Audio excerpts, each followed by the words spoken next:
What I've got here is a 26-ton hydraulic forging press that's built from a log splitter. I got a Harbor Freight motor. It's a 2 horsepower, 1800 RPM motor with a 7/8 shaft. I made my own stand out of some scrap metal, and I made these dies that slip on and off. It's a 1/2-inch plate on top of another 1/2-inch plate. This here is a 4-inch I-beam, and I boxed it in to strengthen it up and welded it to the base plate that was part of the log splitter. As far as the log splitter's wedge, I took that off and cut it off with the back plate, and then this whole assembly that I made and welded to the back plate is all custom as well. That catches the top tool. And over to the side, I made a treadle step, simple push rod linkage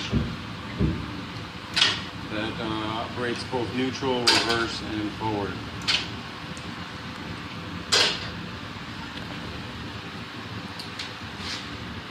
Come around the back, you can see I put a fluid sight gauge in there, so I know how much fluid is in the tank.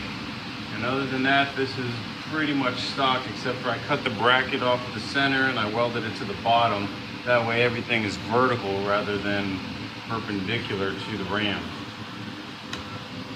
Also over here I put our little electrical box.